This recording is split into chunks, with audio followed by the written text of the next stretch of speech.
Welcome back, everyone. This is Dave from Korman Productions. My co-host Stacie here to talk about the original Quantum Leap, Season 5, Episode 12, titled A Tale of Two Sweeties. The episode's description reads as follows. Sam must decide between families when he leaps into a salesman with two wives. The episode is written by Robin Bernheim. This is the third of 5 efforts on the series. She's got 2 more to go.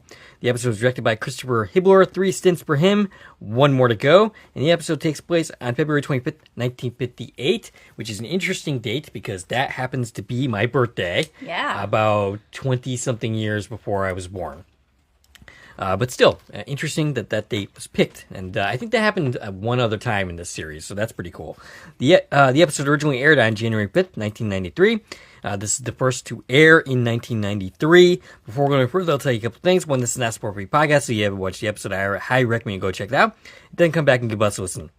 Secondly, if you're listening on the platforms of this podcast now available, please follow. And feel free to check out our YouTube channel, Korman Productions, where additional content can be discovered, both Quantum Leap related and otherwise. If you're already on our YouTube channel, please like, share, and comment, and subscribe to our channel. Alright, so, sad announcement. I don't really have a genre justification for this announcement, but Jay North, the original Dennis the Menace, unfortunately passed away recently at the age of 73. Hearing this news kind of actually sent me down this little rabbit hole. I discovered that the original actor, George Wilson, who played George Wilson in that series, Joseph Kearns, actually died while the filming of the show was still ongoing, and they handled that by basically having him go on vacation, and they had a relative replace him. I think his name was Joe Wilson. No reason I'm bringing this up at all, other than the fact that I found this interesting. Yeah, they did that a lot more in back in the day. Older television. Like, they could have killed off the character just had him die on the show, but instead they just sent him on vacation and then he was never heard from again. That's better than other shows like Bewitched that literally just recast actors to play the same character. Right, yes. So. Also, a happy belated birthday, 98th birthday to William Daniels, who turned 98 on March 31st. I really should have shouted this out last week, but I just happened to notice it. William Daniels played Mr. Feeney on Boys Meets World. And finally, we have a birthday shout out. Well, actually, I have more shout outs to go, but Brian Green from Quantum Leap, AliceBlazeFansite.com. You add more and more things every time you say it. Yes, I believe he's turning 49. That's correct. Yes, okay, yes. Tomorrow, Tuesday, April 15th. Yep. Happy birthday, Brian. All right. That's odd for us to catch one before it happens. Usually it's after. We're a whole week late, right. So we're on top of that one. In the case of William Daniels, I was like 2 weeks late. But shout outs to Bob Smith. He says that I appreciate the time and effort you put into these things. I thought it was unintentionally funny that while Neil and Sam were having their lengthy and emotional reconciliation speech, John was lying on the floor bleeding out from a bullet wound. Yeah, they showed no urgency there whatsoever. And you know what's really funny to me? After this reconciliation speech, it seems like they just dragged the body out of the building. Like, isn't that like a first aid no-no? Well, it was like the 50s, right? Yeah, I get. 60s. No, it was like 60s, 70s, whatever year it was. Yeah, it was in the past. Yeah, and it was a small town, so they're 20 years behind, anyways. Also, they don't have a doctor. Also, rewatching that scene, it looked like he was in the back of a station wagon car, just slumped over, like basically dying and bleeding out in the back. I didn't see him get into an ambulance. I just saw him in the back of the car. Somebody drove him. I think the cop drove him. Okay. So I did look into this a little bit. Ambulance services were around as far back as the 1800s. Not as we know it today, of course. Yeah. But the ambulance service that we know today started 60s, 70s. This episode takes place in 71. This is a small town of Elk Ridge, Indiana. Right. So perhaps their services were similar to Sullivan's Crossing services, and they just didn't have an ambulance available. Yeah, I mean... Yeah. Yeah, they're a farming community. They're probably, half hour from civilization.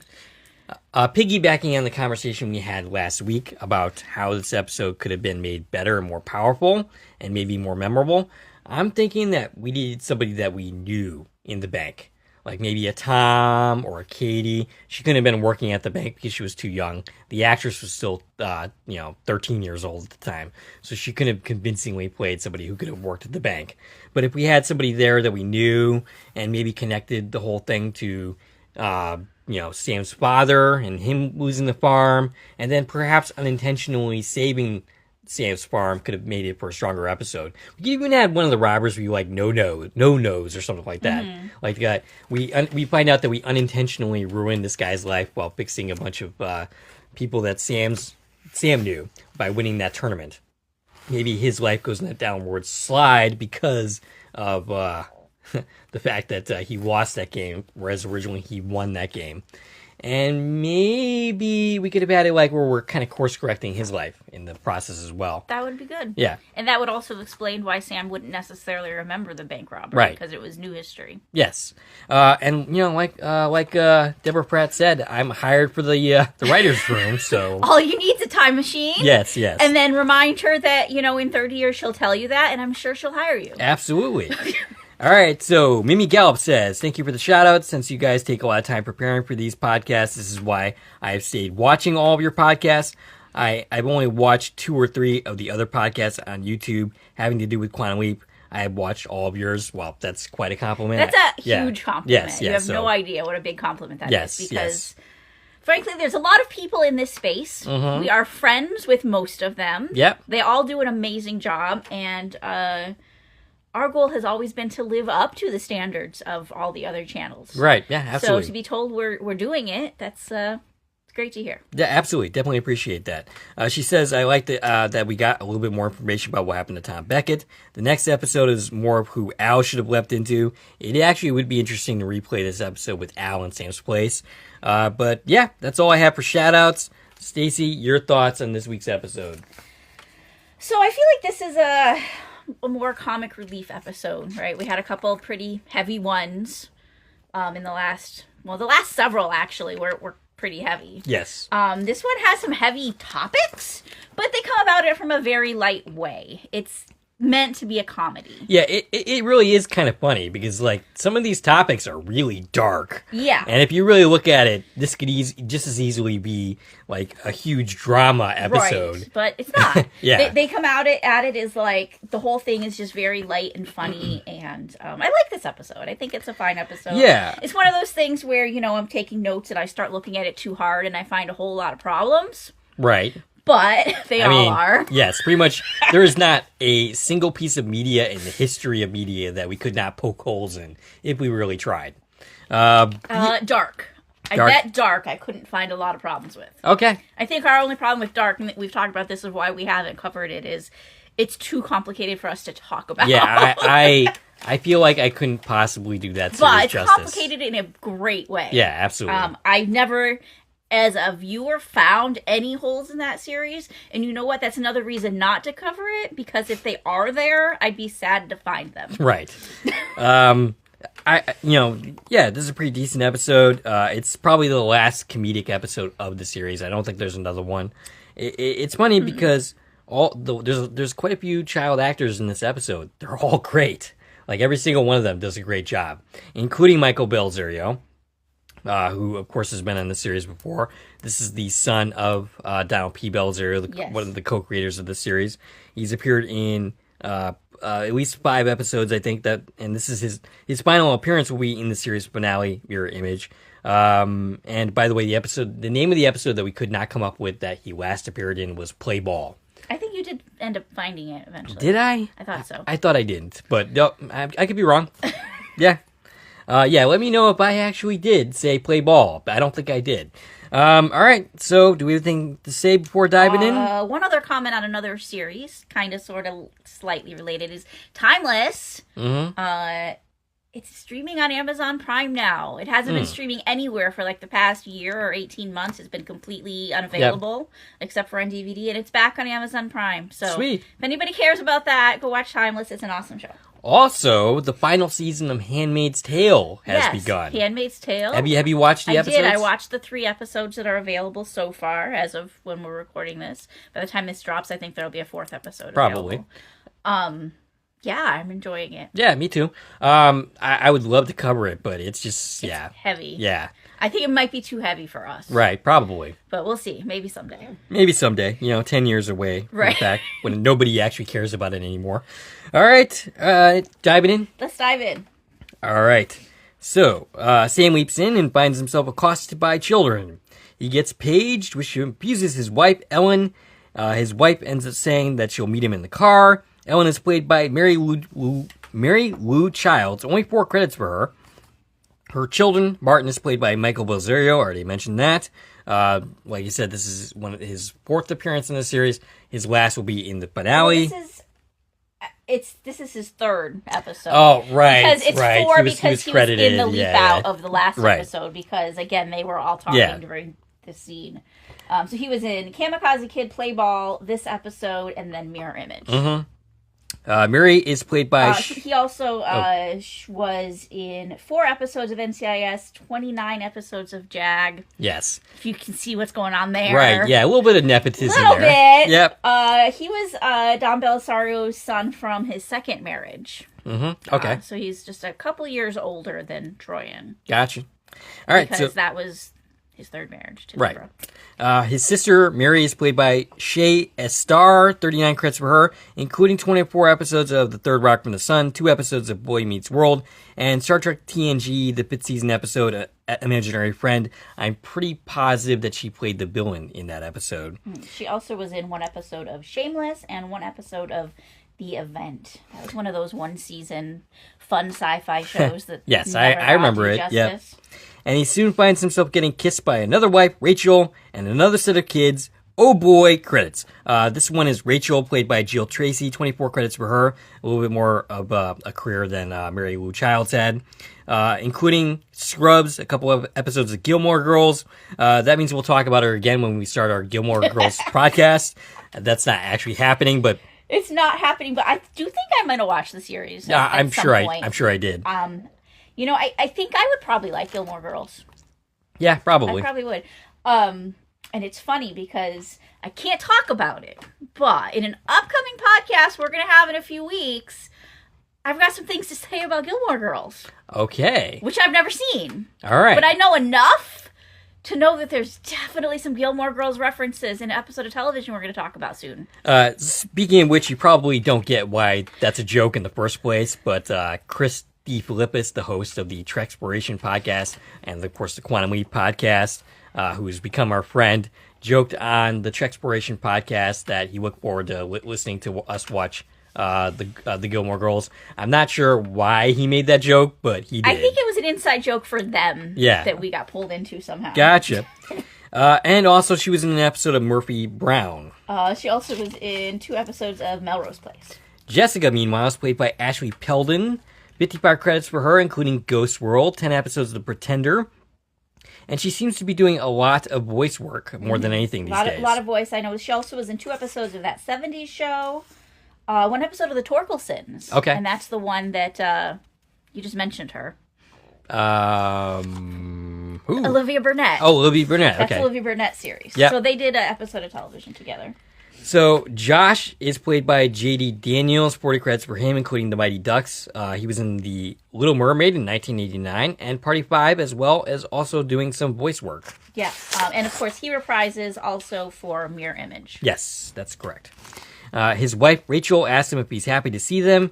He says he totally is, even though he's not really convincing, because he's very confused at this point. And she explains how she timed it to get there perfectly on time. Al appears 3 minutes and 40 seconds into the episode. That's pretty early for him. I think he pretty quickly figured out what's going on. I'm not sure how. Right. But he did. And he wants to get in on this action. He was there for it. Right. So this is taking place in Pompano Beach, Florida. That's where Ellen's family lives. And Rachel drove down from Brooklyn. Brooklyn, New York? Yes. So they're in Florida, and she drove down from New York. Yes. Okay. I wasn't quite clear on the actual geography of this episode. That's a long drive. Yes, it is. It is a bit of a drive. From Connecticut, that would be like a 3 days drive. Well, I mean, like, it's more like 24 hours, I think. I think it's like 24 hours if you don't stop. Right, yeah. But... yeah, so Al tells him to... okay. So he's there to basically give him the itinerary where they're staying.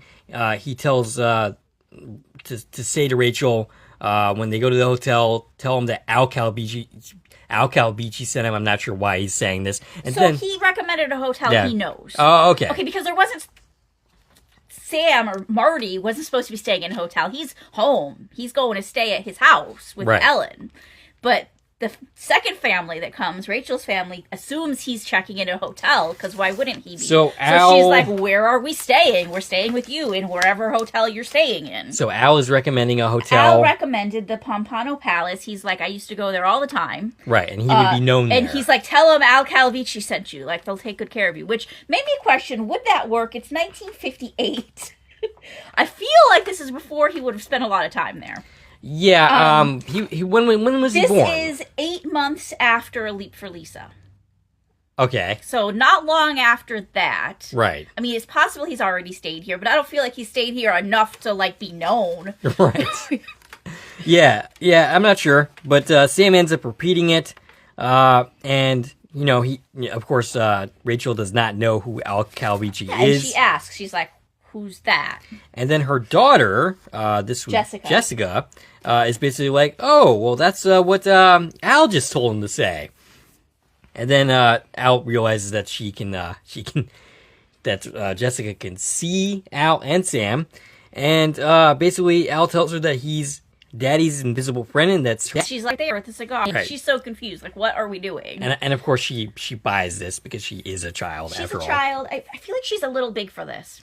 Yeah, I'm not sure. I know they gave us an age of... she's got to be like... how you're supposed to be, like, but kids below a certain age. I feel like they gave us that number before. Right. But I don't remember what it was or when we said that. Right, yeah. She seems like 5, 6, 7. The actress is 8. Oh, okay. So... she's too old. Right, yes. Or she's about 8, like rounding based on, I was just looking at years. But all right, the actress is 8, but what is she playing exactly? Right. I don't know. Right. We do hear how long Marty and Ellen have been married, but she's the second child, so that's not really helpful. Mm-hmm. All right, so Sam tries to get them out of there, and his daughter ends up selling him out by saying people are looking for him because Al said this. I'm not sure who Al is referring to at this point. He's referring to the gamblers? No, he's referring to Ellen, who's outside at the car. Right, yes. Waiting for Sam. Right, which prompts his wife to ask him if he's gambling again. And Sam points out, hey, she's talking to my imaginary friend, so like, how much stock are you putting in here? Yeah, and that was cute. Yeah. And yeah, I did like this entire sequence with the daughter just kind of repeating everything that Sam and Al are saying. I love these episodes where there is someone that can see Al. That's a list I'd like to see put together. I don't think I've ever seen that list. I'm sure it exists. I mean, someone has to have done it. All the people that Sam or that Al has that have seen Al, like the kids and the crazy people and all of that. Right. I'll talk to Brian. Okay. He needs to build that page. All right.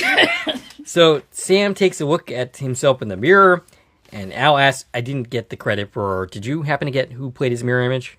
It is unknown. Oh, okay. Nobody seems to know. That information is not available. Gotcha. Okay. Al asks him what's wrong, and Sam replies, he's a bigamist. Sam is complaining about the situation. Ziggy is telling him to keep his wives apart, basically.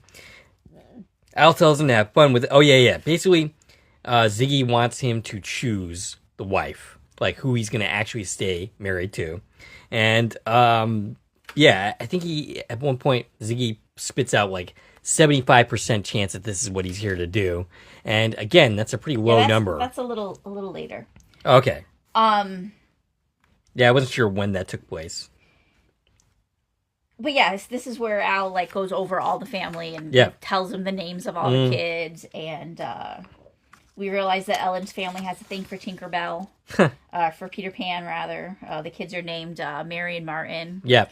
And Martin is pretty close to Marty, so I'm pretty sure that was a motivation. Right, he's a junior. Yeah. But Mary Martin, of course, was the actress who played Peter Pan. Oh, okay. And their dog is named Tinkerbell. Right. And Al's just like, well, Peter Pan was big in the 50s. Right. But one thing I saw pointed out somewhere was Peter Pan didn't actually come out.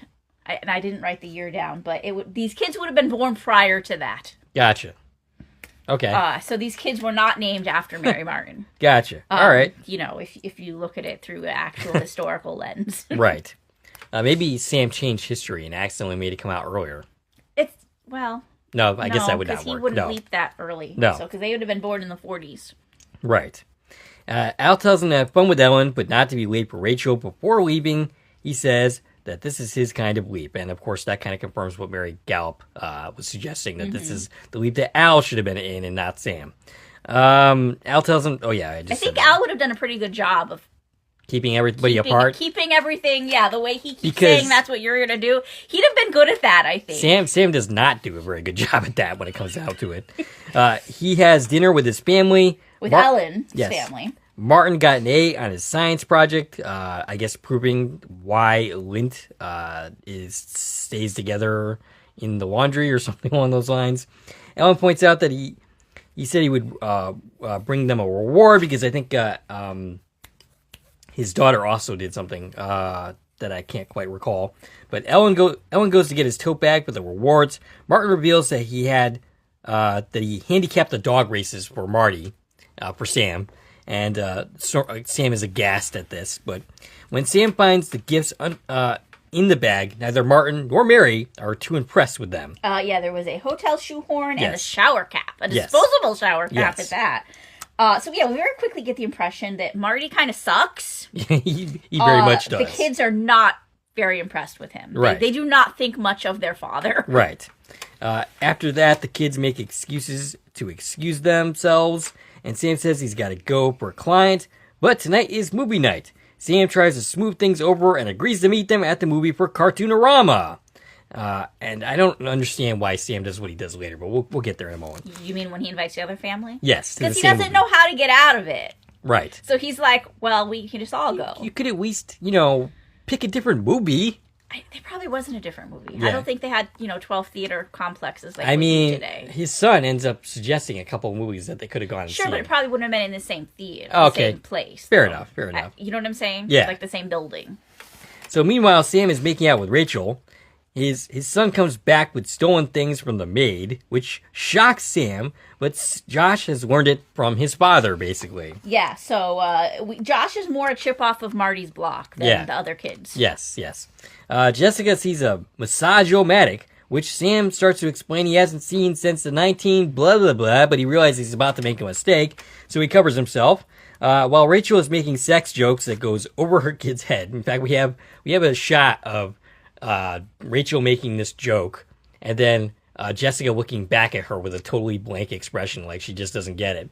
And basically, Sam says she has a dime, and Sam says, "Oh, let me put that in for you." But of course, she's not going to give it to him because Marty she doesn't sucks. Trust him because he's going to steal the dime instead of turning the bet on. Right. Yes. They're quick to show us that all of the kids think Marty is after just their money and he will steal from them, and he's just terrible. That's terrible. I mean, that's pretty sad. Al appears and Jessica, of course, points him out. Sam races to the bathroom, She races Sam to the bathroom, and she ends up winning, and because he wants to go talk to Al. So Sam has to go out in the hallway instead and uses the excuse of, this is where we get the 75% number. But yes. Basically uses the excuse that he's going to go use the bathroom somewhere else. Al tells him that Ziggy gives it a 75% chance that he's only supposed to have one wife. The odds are 50-50 between the wives. Right, of which one is supposed to be with Marty. Right. So Sam has to pick. Right. And Sam asks, well, which one do you like? And then they say the wives at the exact same time. Al, surprisingly, picks Ellen, which is really funny because you figured that he would go for Rachel. Because she definitely seems more his type. And Sam, of course, points this out. But, she's the one that's really sexual and naughty. And well, I don't know. Ellen had her moments, too. She told them they couldn't go to the movies tomorrow because that's some kind of night. Yeah, but she seems not quite the type, even though she might secretly, closetedly be. Whereas Rachel is kind of more out in the open with it. Yeah. But Sam thought he should pick Rachel at this point. That's what he says, because she seems a little less put together and she maybe needs the husband more. Maybe. And Ellen would maybe be more capable of handling things. Right. And they have asked Marty, Al has at least, and Marty can't choose between the two. Yeah, I mean, he has them both, so if he could choose, he probably would have by now. Also, Al has a great line here. He's like, he's idolizing Marty and his lifestyle, and he's like, I wish I'd have thought of this. I could have gone through 10 wives instead of 5. Right. And that's a good thing because how many more alimony payments does he want to make? Anyway, Al points out that they have to go to the movies. Sam tries to get away from Rachel. Al is being extremely unhelpful and basically like, no, maybe you should stay. No, maybe you should go because there's a 50-50 shot who he's actually supposed to be with. So he's basically offering Sam all sorts of contradictory advice. Oh, and this is also where we learned he's been married to Rachel. They're celebrating their 9th anniversary next month. And he was married to Ellen 3 years prior to that. So 9 years with Ellen, 9 years with Rachel, 12 years with Ellen. So that means Josh is about 8. Yeah. And so she'd be 6, maybe? Yeah, okay. Yeah, Josh wants to go see the Chainsaw Massacre. Sam poo-poos that and says we're going to go see Cartoonorama. I don't understand why, but okay. Jessica gets her way sitting in the front. Josh is mad about this. Sam tries to have a heart-to-heart with him, but Josh completely undermines this moment, saying, okay, I know what this means. You're trying to have a heart-to-heart with me. This means you want money from me. Sam says he doesn't. He saw that he felt bad and wanted to make him better. And Josh is like, look, I'm tapped out, but I hate when you beg, so here's 52 cents. Yeah. And that'll continue happening with, like, all of the kids giving him money at different points. Yeah. Because it's like, oh, you want to be a nice guy, you must want money. Right. It's funny because, this would be the serious scene where, where Sam tries to make Josh feel better. Yeah. It's completely undermined within seconds. It's a typical Quantum Leap scene that's just turned completely on its head. And it's humorous. So he's at the movie with Rachel. Sam says he has to go to the bathroom. And they're watching Woody Woodpecker. Yes. All the kids want a bunch of food. And she ends up giving him $5 and says, and I'm going to count the change because she also doesn't trust him. Though she seems to be more accepting of Marty's nature than, like, perhaps Ellen is.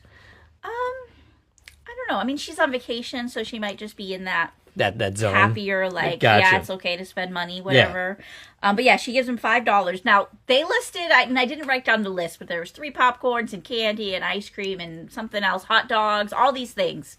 I'm pretty sure if you bought all that stuff at a movie today, it'd be well over $100. Yes, absolutely. Back then, you'd probably buy all that for 5 cents, but it was like it was 2 something. Gotcha. So yeah, that was very, very cheap. Yes. And I think even by, like, inflation standards, that's, like, super cheap. Like, it wasn't, it costs more because you're at the movies. Right. It was just like, this is what these things cost. Right. Yep. Meanwhile, Ellen and his other kids are at the same theater. He sits next to them, and he's looking over at his other family. I don't know how he doesn't think that he's going to get caught doing this. He tries to go and get popcorn. And basically Ellen's like, oh, no, we do that during intermission. And she does the same thing where she puts her hand on his lap. Yeah, so both vibes are getting kind of fresh at the movies. Yeah.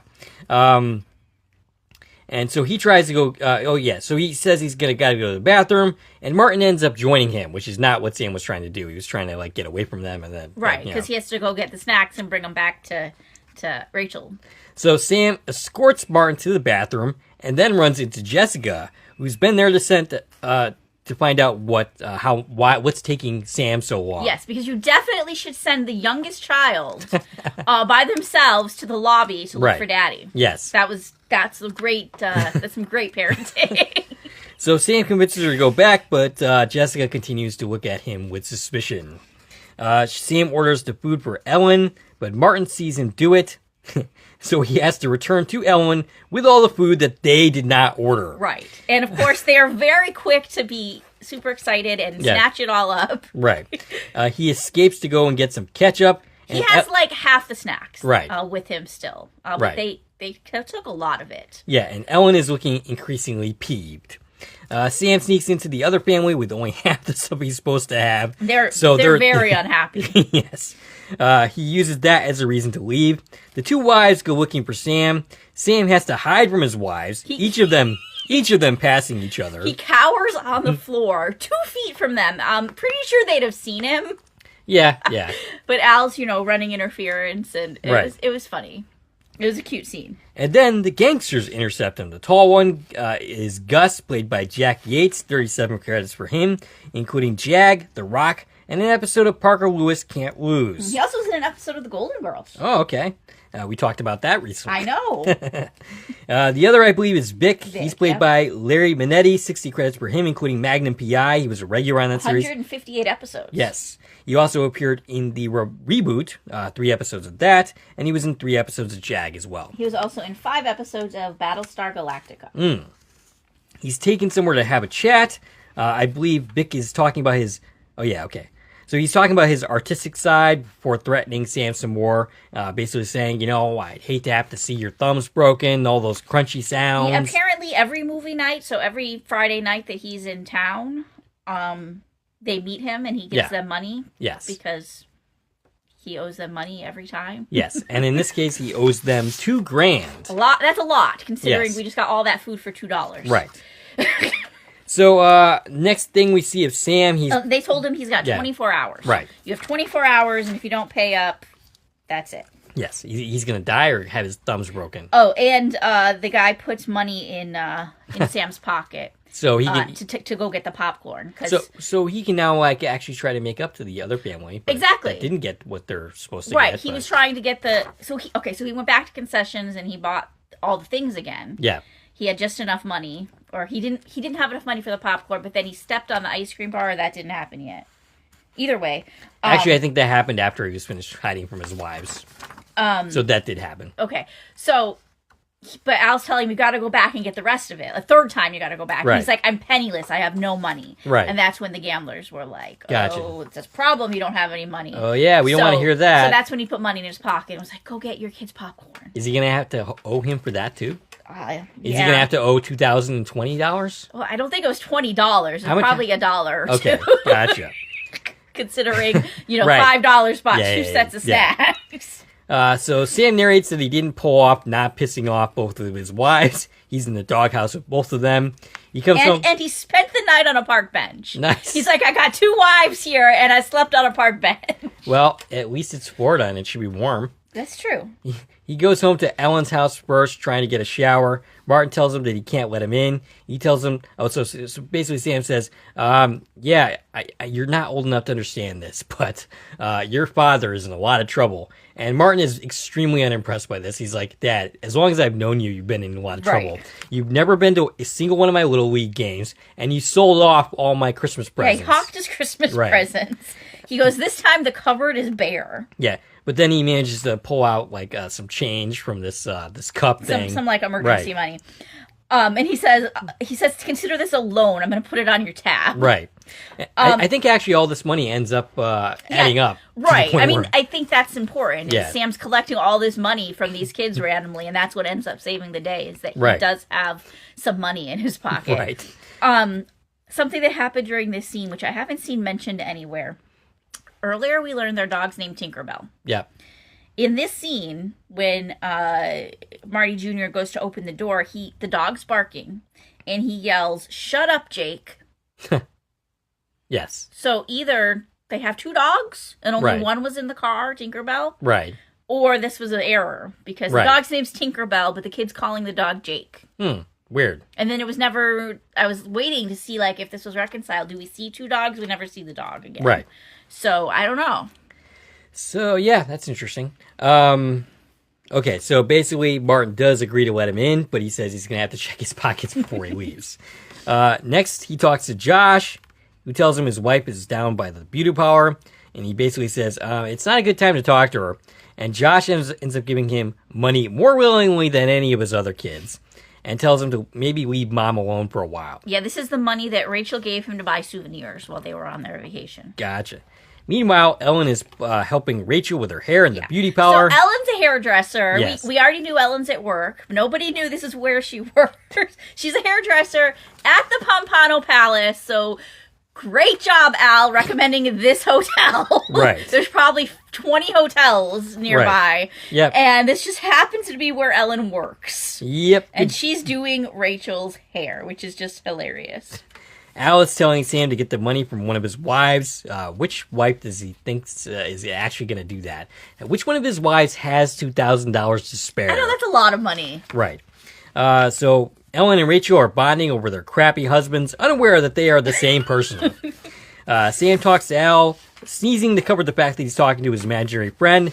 Ziggy starts freaking out, telling him to get away from the window because both of his wives are inside the beauty parlor where Sam is standing in front of, and this causes Sam to freak out.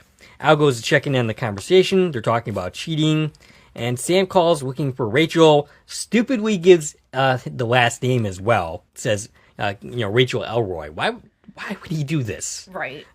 But anyway. Then the receptionist in that scene that answered the phone, she is played by J.C. Wendell. Yep. She was in one episode of The X-Files. Oh, okay. One episode of Clueless, the series, and 97 episodes of Dave's World. I was not aware that there was a Clueless series. I knew there was. Yes. I think it was like a one-season thing. So Sam talks her into trying to make it up to her. He tells her that he left a note on her car.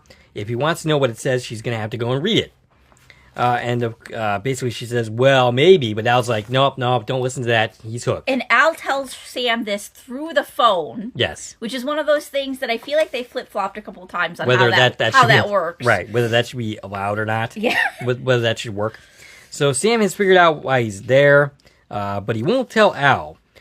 And he says that Al will find out at 6. And the reason why he won't tell Al is he says that he's biased. He knows which one Al is rooting for, and he doesn't want an argument. But really, he has something different in mind. It doesn't matter who Al is rooting for. Yeah, he knows Al's not going to like what he's doing. Right. And he knows Ziggy's probably not going to like it either, because Ziggy's telling him he's there to choose somebody. Right. So Rachel is gone. He goes in to see Ellen, asking her to meet him for dinner at 6. She agrees, but then he's intercepted by I put in the monsters when I meant the mobsters. Vic and Gus. Yes. Sam tries to get Al to help him figure out who's going to win the horse race that's on the TV. And by making a fake phone call. And I think that was really great. So he makes a fake phone call to Big Al, so he has an excuse to talk to Al in the same room with these guys. But Al refuses because of the rules that Sam set up at Quantum Leap.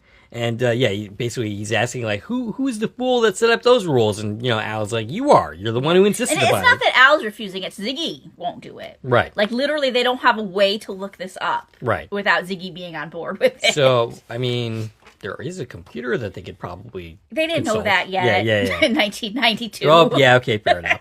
So, probably not. I'm not sure how... No, in 1999, the internet was a thing, so they could have... Yeah, but this was filmed in 92. Right, yeah. So... But in the real 1999... Oh, yeah, it would have been easy to look up. So Ziggy informs him that Jessica is running away, so Al leaves to take care of that situation. Meanwhile, Sam takes a desperate play, betting all the money he's got. He's basically pulling out all the money that he has in his pocket that he's accumulated from the kids all day. Right. And basically asked for a $350 loan from Vic to place a... I thought it was a $3.50 loan. Was it? I thought you said 350, but you're probably right. Because the whole bet, so it was a 40-1. Yeah. What's 40-1 from 2000? I'm not the one to ask. That's not math that I want to do right now for sure. Off my whatever it was. Right. He was like, he would make up the difference. He's betting on 40-1 horse lead balloon. Yes. Vic doesn't want to do it. He's like, no, I'm not doing this. But Sam talks him into it and says, and he's like, all right, Marty. He's a pretty nice guy for, a degenerate mobster guy. Well. A bookie guy. Meanwhile, Al talks to Jessica, telling her that her mom will be very sad if she runs away. Okay, so this little subplot here feels like maybe one subplot too many. On the one hand. On the other, you're not going to take... You have to take advantage of the fact that Dean Stockwell is really good acting off of children. Sure. And we have to do something with the fact that, somebody can see him. I mean, we've used it to comedic effect up to this point. But they always do when there's someone that can see him. We use it to help something, right? I love when Al can actually be helpful to Leap. Yeah. So this is actually one of those scenes, like probably the only scene in this whole episode that's not funny. It's an actual nice little, serious scene. Now, actually, it's kind of funny. When was the last time we actually played with the idea of somebody that shouldn't be able to see Al, seeing Al? I mean, other than the trilogy, but that was like, hinted at and not really necessarily said out loud. I'm not sure when was the last time somebody actually saw Hal. It's probably been a while. Yeah. I'd have to look at the list of episode orders. Right. Which I don't have anything in front of me that has that. But right. It's probably been a while. There's not that. That's what I said. I want this list. I want this list of all of the times that he had somebody see him, because it's not that many. It makes them kind of memorable moments, you know? Yeah. So Jess asks if he's going to come home with them, that he could be their daddy, because she really doesn't have one.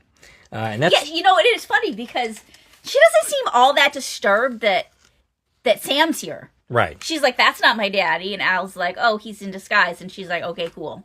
Like, she never questions it again. Right. She just accepts that that's my daddy, sure. Right. And I think part of it is because she doesn't give care. a crap about her daddy. Right. Like, okay, sure, you're my daddy. Whatever you say. Because he's a gigantic pile of steaming crap and she knows it. But yeah, I mean, that's really kind of sad. But anyway, Al says that he didn't have a daddy or mommy either. And he ends up talking her into staying. She asks if she'll see him again. Al says he doesn't know, but that she doesn't need him. She needs her mom, and her mom needs her. Yeah, he's more honest with her than, say, Teresa Bruckner. Yes. Where he promised he'll be back. Right. It seems to be going badly with the bet. The lead balloon is losing, and Bick almost seems like, disappointed and sad and perhaps a little angry. But he mostly just seems kind of like sad that he has to like basically hurt Sam. But Sam is like, desperate. He's like, no, give it another shot. They continue watching, and then Lead Balloon manages to launch a big comeback. Lead Balloon wins, so they celebrate the win, the fact that he basically just won enough money to pay back Vic. Yeah, and I was confused why Vic is so happy about this. Because... doesn't this mean just that he lost $2,000 because he is no longer owed that money? I mean, I guess. I mean, isn't that like the all of it? Is nobody owes anybody any money? So why are we happy about that? I don't know. He's acting like he just won money. Yeah. He didn't win money because he was already owed money, and now he's not owed money. Right. Right? Yes. Unless I just don't understand how bookies work. Actually, he's also $3.50 in the hole, too. So Sam owes him that money as well. Unless that was, like on top of the $2,000. I don't know. Right. But anyway. Al comes back just in Al time pops to be... in through the television. That was a nice effect. Yeah. To say, like, oh, we got Ziggy to let us tell you it's going to be Lead Balloon by your nose. But it's way too late because the race is already over. Yeah, Ziggy is now allowing them to have this information because it already happened, basically. So Sam meets both his wives in the lobby.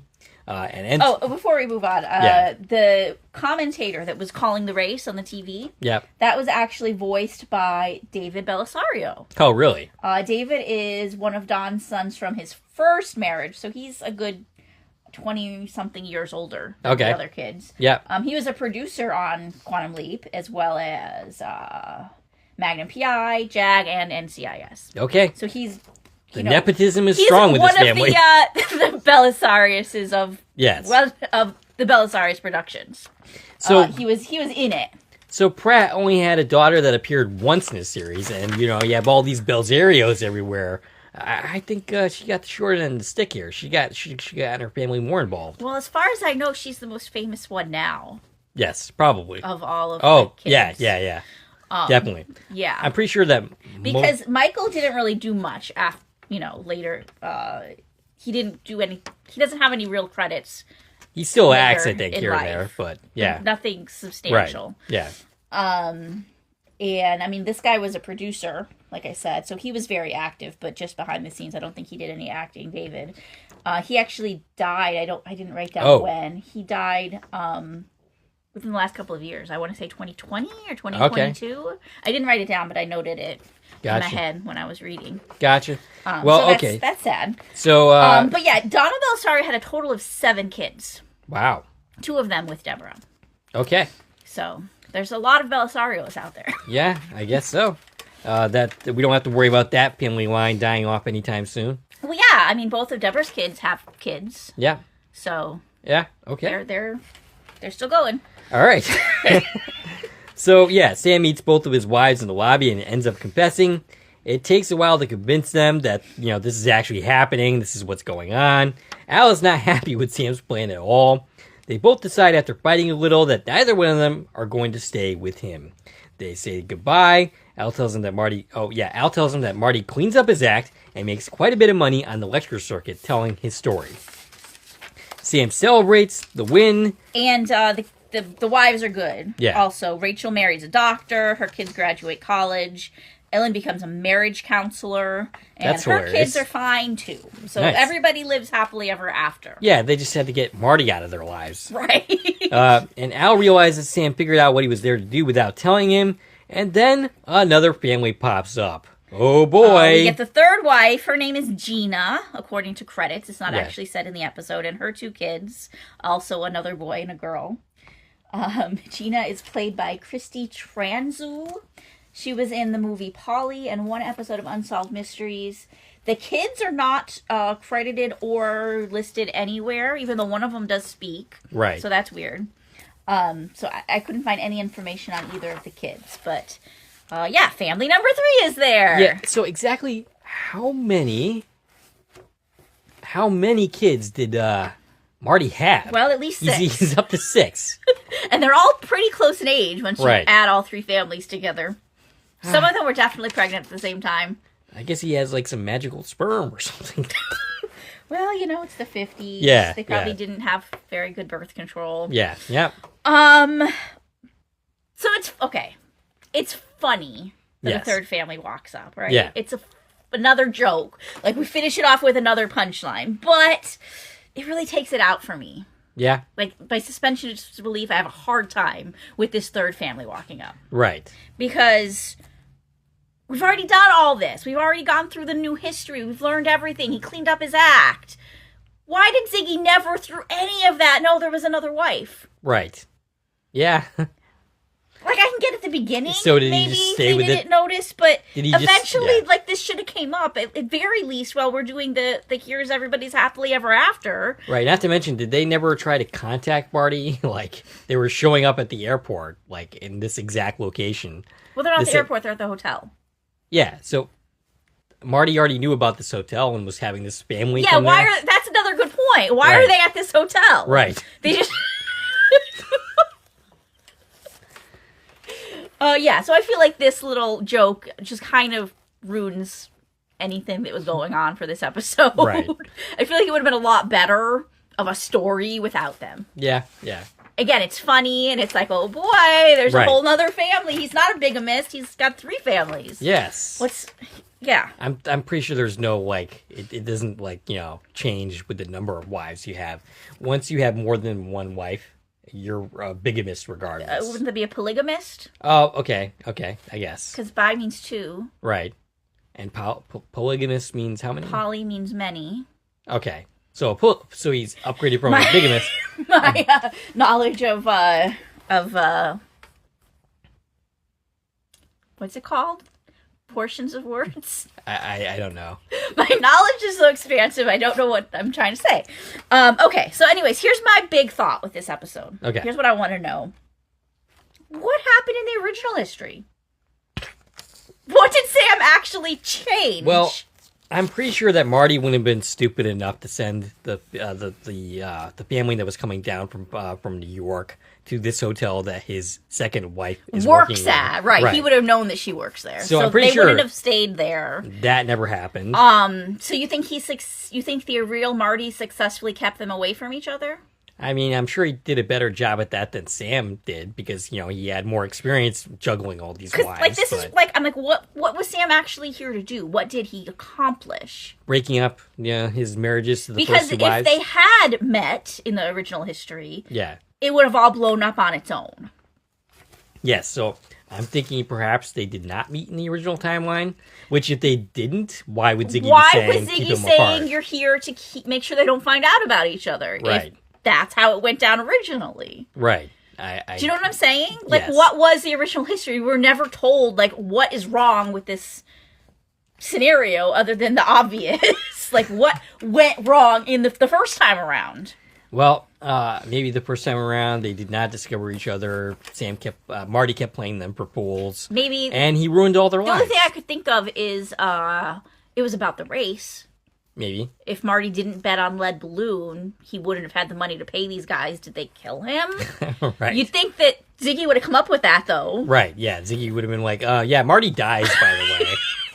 I just can't figure out, like, what was the original... That's what I want to know. Like, Right. That's what Ziggy's supposed to be telling us, and Ziggy failed to do so. Ziggy was just like, yeah, there's 75% chance, which is not very high. No. That you're to keep them apart, and then pick one of them. It's the same odds we got in the last episode, like, where you're here to prevent the brothers from dying, basically. So, yeah, I don't know, the odds have been pretty low recently from Ziggy. Yeah. But I feel like usually it's like, you're here to do this because this other thing happened originally and that was bad. Yeah, I guess that is a problem with this episode, is the stakes are not really clear. Right. There's not like, oh, if you don't do this, this is going to happen. Right. We don't really ever get that. We don't know what happened if Sam wasn't there. Yeah. I mean, I guess it makes sense that Marty would have been better at keeping them apart. Right. Because he knows things like where his wife works. Yeah. But still, like, why are we here? Like, he fixes the leap by, forcing Marty to come clean. But right. Is that not what happened originally? Not from the sounds of it, no. But, yeah. All right. Anything else? Just making sure we covered all that. We did. So Sam leaps into probably one of my least favorite episodes of the season. That would be Liberation. Liberation is next. I don't know, because there's a couple others coming up, like Blood Moon. I don't know how I feel about Dr. Ruth. I know Blood Moon isn't like a strong episode, and I'm not saying I like Blood Moon, but it's at least more memorable.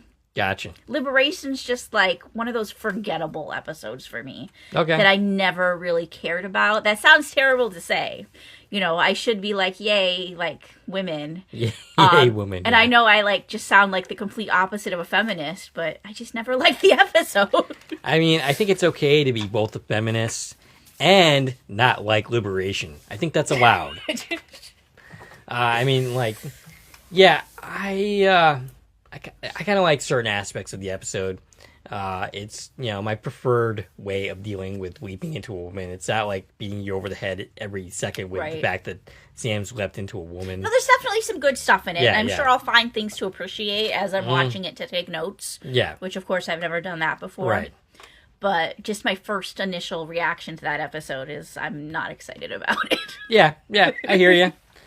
All right, there are definitely. I think we're heading into a week stretch because we have Liberation, which I don't think as badly of that episode as you do, but there's Blood Moon, which I don't like, and then there's also Dr. Ruth. I don't know how I feel about that episode.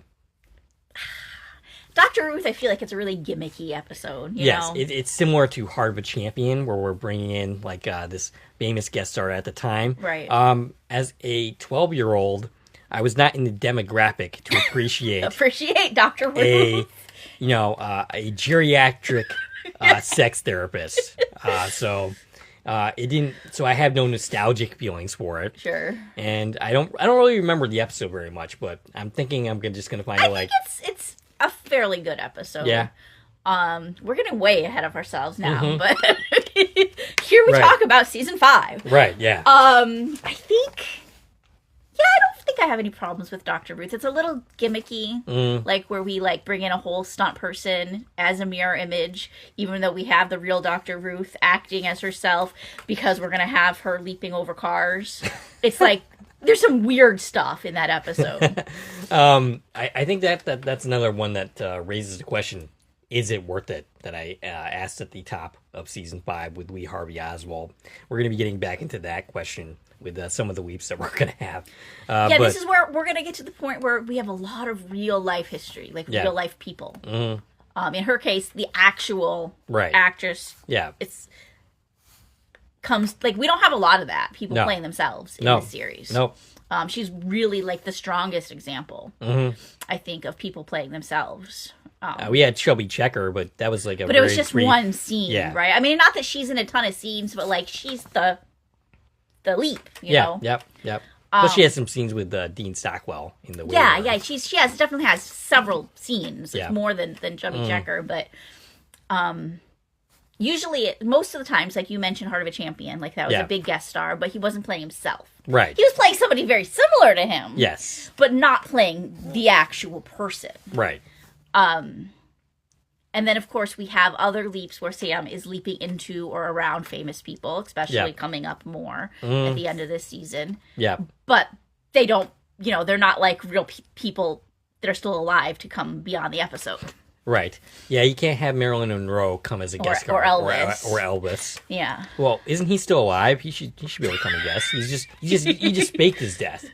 But anyway. No, I think he slid with Remy. Oh, okay. Yeah. Gotcha. All right. I think we've wandered way off. way off. So I think this is a good time to stop. We would like to hear from you. What you think of this episode? What you think of this podcast? Stacie, can you reach at? I can reach on Twitter, X, Instagram, Threads, and Blue Sky at TVN Coupon Talk. If you like this video and want to support the channel, there are ways to do so. You can follow me on Twitter at Korman Productions. You can join the Korman Productions Facebook page. I'm not involved in that, but, I'm there. Yes, you are there. And, of course, you can follow me on Blue Sky as well. And you can join the Korman Productions membership for 99 cents a month. Starting at 99 cents a month, you can have the higher tier membership, and you can get early access to some of our content. There's even a level that'll get you producer credits on our series on IMDb. Yeah, so if you really want your name on IMDb, check that out. Yeah, absolutely. And you can buy me a coffee. And, of course, you can like, share, and comment on this video as well as subscribing to the channel. This is Dave and Stacie from Korman Productions signing off.